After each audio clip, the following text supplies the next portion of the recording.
কি আজকে এত বেলা হতে চললো কিন্তু সবাই এখনো পর্যন্ত এলো না। এই সব হলো কুড়েমির লক্ষণ মহারাজ। আপনি একদিন যারা যারা দেরি করছে তাদের চাপকে দেবেন, তাহলেই সব সিধে হয়ে যাবে। আর বলবেন না মহারাজ, আজকে গিন্নি কাঁচা লঙ্কা দিয়ে কুচো চিংড়ির ঝালটা যা বানিয়েছিল না, খেতে খেতে দেরি হয়ে গেল। গোলগাপ্পি দেওয়ার আর জায়গা পাও না না?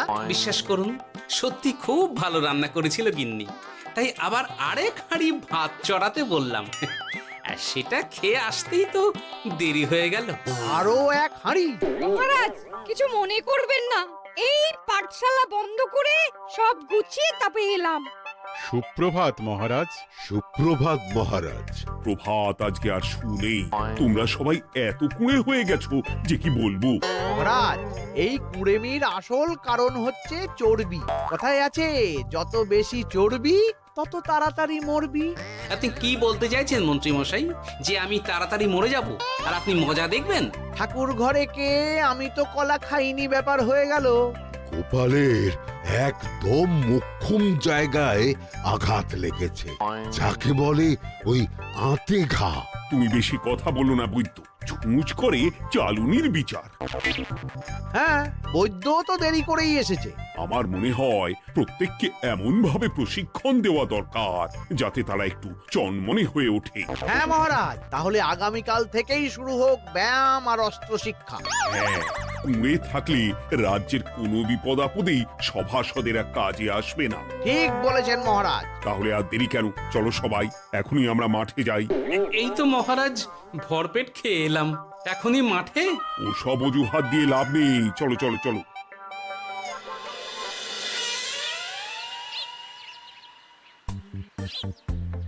এবার সবাই সারিবদ্ধভাবে দাঁড়িয়ে পড়ো।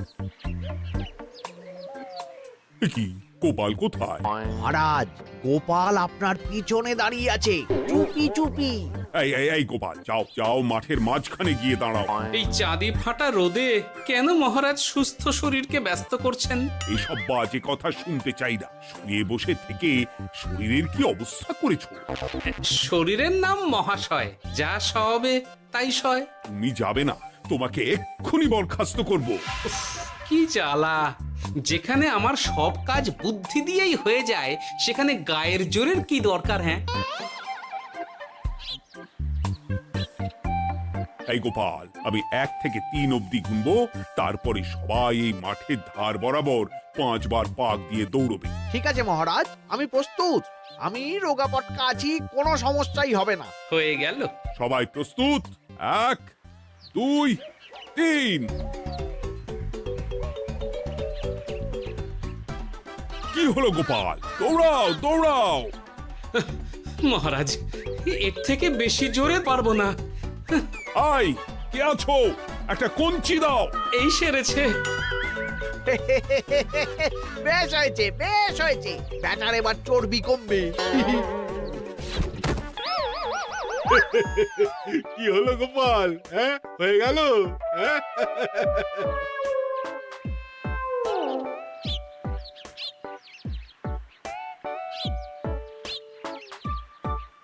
এই উল্টে উঠি, আমাদের দাদু উল্টে গেছে। হ্যাঁ, তাই তো দেখছি। চল চল গিয়ে দেখি। উফ, চেহারার কি অবস্থা বানিয়েছো গোপাল, হ্যাঁ? এতটুকু দৌড়তে গেলেই চিটপটাং। তাড়িয়ে দিন মহারাজ, এরকম বেঢপ চেহারা সভাসদকে আমাদের দরকার নেই। না না, তা বললে হবে নাকি গোপাল? তুমি এক্ষুনি বাড়ি চলে যাও, কালকে আবার মাঠেই দেখা হবে। এই দাদু বাড়ি চলো। ওরে বাবারে!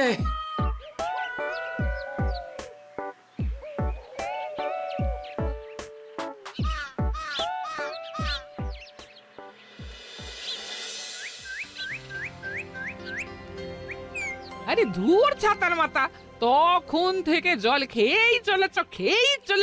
কি হয়েছে সেটা বলবে তো?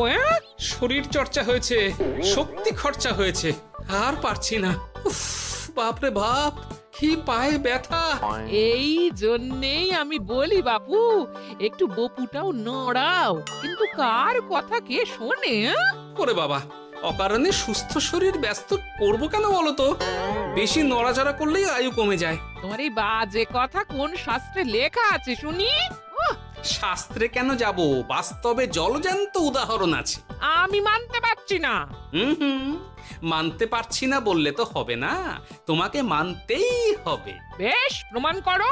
আমি যদি তোমাকে প্রমাণ করে দিতে পারি, তাহলে আজ থেকে বাড়ির বাজার দোকান করার দায়িত্বটাও তোমাকেই নিতে হবে। দিদা, তুমি তো ফেঁসে যাবে, দাদুর সঙ্গে বাজি লড়বে না।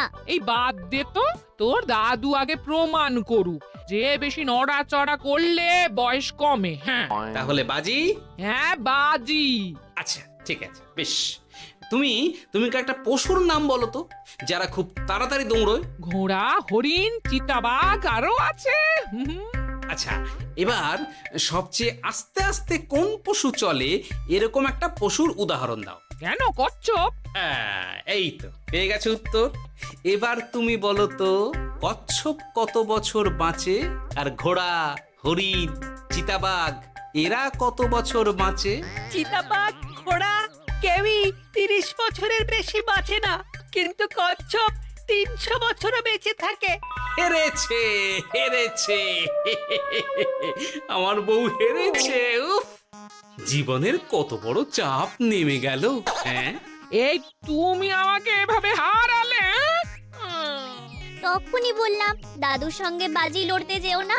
নাও এবার খেলা সামলাও।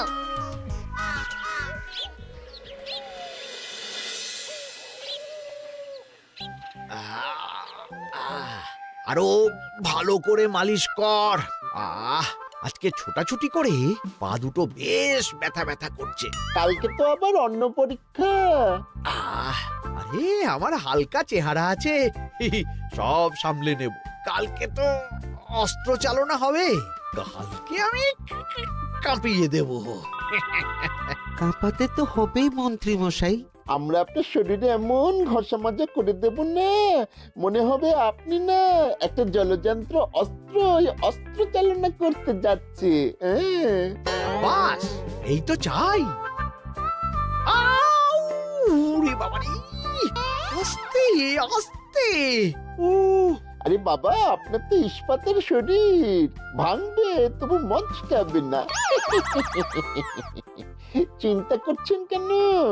ভয় পাবেন না, ভয়কে জয় করতে হবে। আরে আরে আরে, তোরা আমার কথাটার সাথে করছিসটা কি? মানুষটা মরে যাবে তো।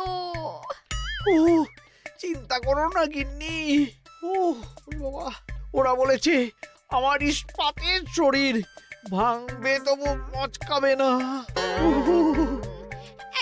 একবার এই বুড়ো বয়সে হাত পা ভাঙলে কি সামলাবে শুনি? মন্ত্রী মশাই, আমাদের বকশিসটা দিয়ে দিন, আমরা কেটে পড়ি। বাবারে বাবা, দিচ্ছি। এনে এত খাটানোর পরে এতেই এখন খুশি থাক। হ্যাঁ,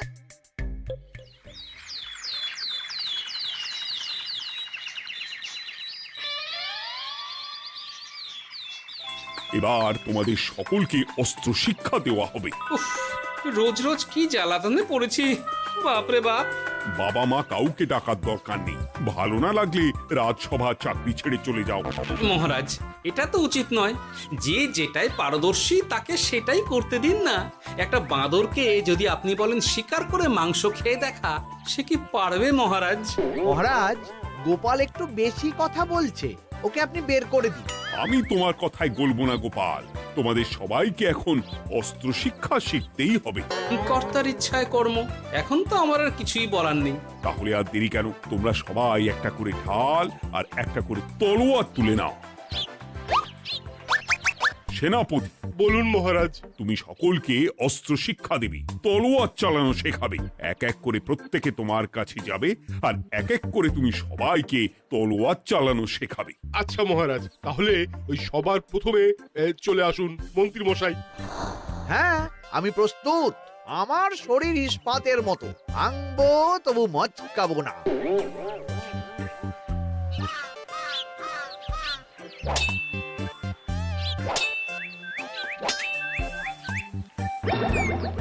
কি কেমন দিলাম? অত সহজ নয় সেনাপতি।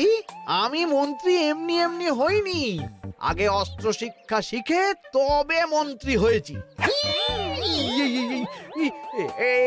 এটা কি হলো? হ্যাঁ, আপনি অস্ত্র শিক্ষায় পারদর্শী, কিন্তু আরো বিচক্ষণ হতে হবে।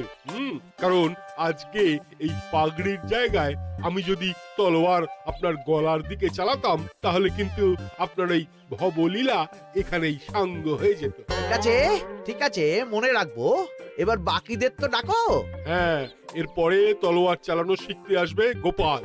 গোপাল দাদু, গোপাল দাদু। বাবা বাবা বাবা, গোপাল তুমি আবার দল বল নিয়ে এসেছো। দেখি তোমার কত দম। গোপাল, তুমি প্রস্তুত হও। হ্যাঁ হ্যাঁ, আমি প্রস্তুত। ওরে বাবারে, এ তো ভয়ানক চাপের কাজ, আমাকে বেশ বেগ পেতে হচ্ছে। সামলাও গোপাল।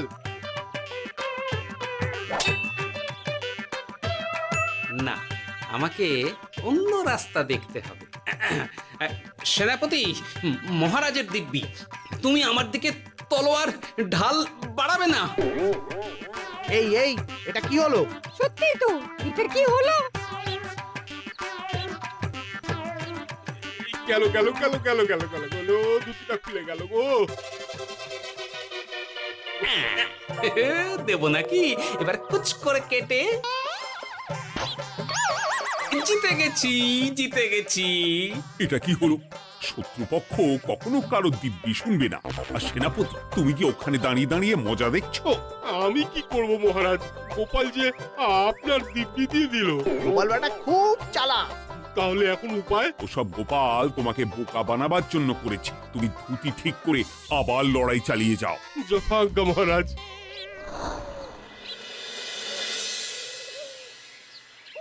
কিরে নেপলা, তোদের দিদা আমার জন্য কি রান্না করে পাঠিয়েছে রে? এই তো ভাত, আলু সেদ্ধ, এই পুঁই শাকের ঝোল আর রুই মাছের ঝাল। আর তোদের যে তোষক, বিছানার চাদর আনতে বলেছিলাম, এনেছিস তো? ওই তো দাদু, কুটির গুলটে আর বাকিরা সবাই ধরাধরি করে নিয়ে আসছে। ব্যাস, তাহলে তার কোনো চিন্তা নেই। খেয়ে একটা জব্বর ঘুম দেব, কারণ এখানে যা রঙ্গ দেখছি তাতে বিকেল হয়ে যাবে। তলোয়ার শিক্ষা আজকের মতন এইটুকুই থাক। এবার শুরু হবে বল্লম শিক্ষা। সবাই আবার আগের মতন সারিবদ্ধভাবে দাঁড়িয়ে পড়ো। আহ, তোদের দিদা পুঁই শাকটা কিন্তু বেশ জব্বর বানিয়েছে। তোদের দিদার হাতের রান্নার কোনো তুলনাই নেই। আহা, কি স্বাদ! এ কি, গোপাল আবার কোথায় গেল? এই তো মহারাজ, আমি এখানে ওই পুঁইয়ের ঝোল আর রুইয়ের ছাল দিয়ে ভাত খাচ্ছি। এসব কি মাঠের মধ্যে খাওয়া? আরে শরীরটাকে তো রাখতে হবে। তাড়াতাড়ি খেয়ে এইদিকে এসো। আসছি আসছি আসছি। এবার আমি তোমাদের দেখাবো কিভাবে বল্লম নিয়ে তেড়ে যেতে হয়। দেখান মহারাজ।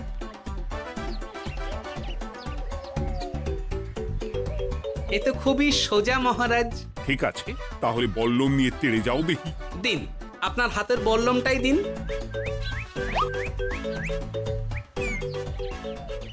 আরে আরে, গোপাল তো মাঠ থেকেই চলে গেল। আমি ডেকে আনছি মহারাজ। আরে আরে, ও গোপাল, গোপাল, মহারাজ ডাকছেন। থামো থামো। মহারাজ বলেছেন বল্লম নিয়ে তেড়ে যেতে। তেড়ে গিয়ে আবার ফিরে আসতে তো উনি বলেননি। আরে, এ তো মহা মুশকিল। উনি এক্ষুনি তোমাকে মাঠে ফিরতে বললেন। সেটা আপনাকে বলতে পারে সেনাপতি, আমাকে তো বলেনি। আমি চললাম।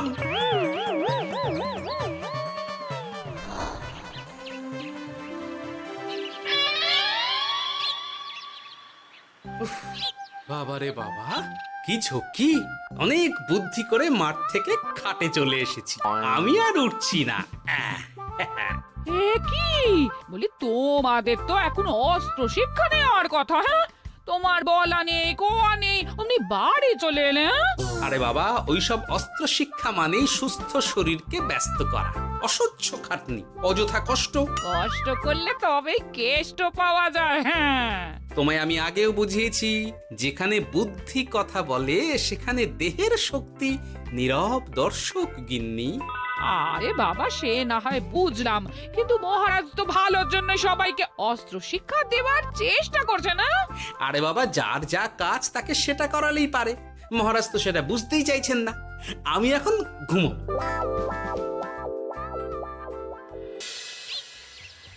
দরজা খোলো গোপাল, দরজা খোলো। গোপাল, গোপাল দরজা খোলো বলছি। ব্যাস হয়ে গেল, একটু শান্তিতে ঘুমাবো তার জো নেই। দরজা খোলো গোপাল। বলুন মহারাজ। তুমি কি পেয়েছোটা কি গোপাল? রাজসভায় দেরি করে আসবে, তারপর অস্ত্র শিক্ষার সময় ফাঁকিবাজি দেবে, এভাবে তো আর তোমাকে মনে হচ্ছে রাজসভায় রাখা যাবে না। মহারাজ, গোপাল তো মুখের কথার লোক নয়, ওকে তাড়িয়ে দিই। কেন মহারাজ? আমি কি এমন মহাপাপ করেছি যে আমাকে তাড়িয়ে দেবেন? এই যে আমার কথা শুনছো না, এটাই তোমার অপরাধ। অপরাধ নেবেন না মহারাজ। পণ্ডিতের দায়িত্ব পুজো করা, সভাকবির দায়িত্ব কবিতা বলা, সাহিত্য চর্চা করা, আর আমার দায়িত্ব হাসি মজা করে আপনার মন ভালো রাখা। কিন্তু আপনি আমাকে জোর করে যুদ্ধের ময়দানে ঠেলে দিতে চাইছেন। এটা আমার ইচ্ছে। আমিও তো মহারাজ ইচ্ছে করলেই অনেক কিছু করতে পারি। চোখ বন্ধ করে লক্ষ্য ভেদ করতে পারি, শুধু বুদ্ধি দিয়ে। আরে বাহ, এত বড় কথা! তাহলে মহারাজ, ওকে বলুন পরীক্ষা দিতে। কি পরীক্ষা? আমি একটা ঘরে বর্ম পরে দাঁড়িয়ে থাকবো, তোমার হাতে অস্ত্র দেব, আমার মাথায় একটা আপেল থাকতে হবে, আর তুমি কিভাবে আমার মাথা থেকে ওই আপেল ফেলতে পারো দেখবো। এ তো খুবই সোজা। কি গোপাল, তাহলে লড়বে নাকি বাজি? হ্যাঁ, লড়তে রাজি আছি। তাহলে আজ রাতেই হয়ে যাক পরীক্ষা। যদি এই পরীক্ষায় উতরে গেলে তো ভালো, নইলে তোমার চাকরিটা গেল। গোপাল, তুমি পারবে তো? সে দেখাই যাবে। আজ রাতে তাহলে রাজবাড়িতে দেখা হচ্ছে। যদি আমি এই পরীক্ষায় বিফল হই, তাহলে আমার চাকরি আপনি কেড়ে নেবেন, আর যদি সফল হই তাহলে মন্ত্রী মশাইকে শাস্তি দেবেন। আমি নিজে সারা কৃষ্ণনগরে নাক্ষত দেব। বেশ, দেখা যাক।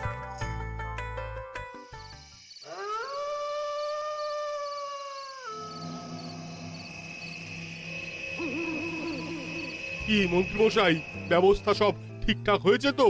হ্যাঁ, এবার শুধু গোপালের পরীক্ষার পালা। আমি তাহলে বাইরে গেলাম, গোপালকে পাঠিয়ে দিচ্ছি।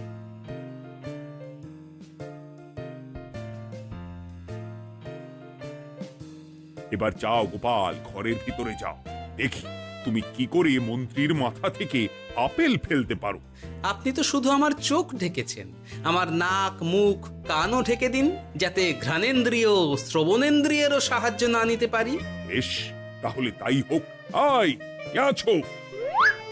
গোপালের মুখ, নাক আর কান ঢাকো। যথা আজ্ঞা মহারাজ। একটু মোটা কাপড় দিয়ে নাক মুখ ঢাকো, হ্যাঁ, যাতে সেভাবে আপেলের গন্ধ না পাই। বেশ বেশ।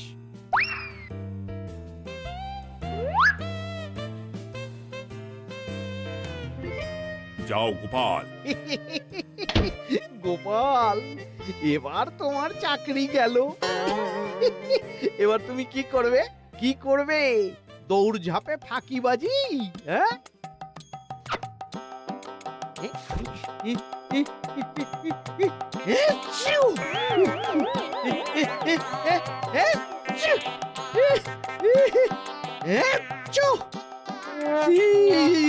গেল গেল গেল গেল গেল, আপেল পড়ে গেল। আপেল পড়ে গেল? মহারাজ, এর মধ্যেই গোপাল আপেল ফেলে দিয়েছে। ঘরের ভেতরে চলো।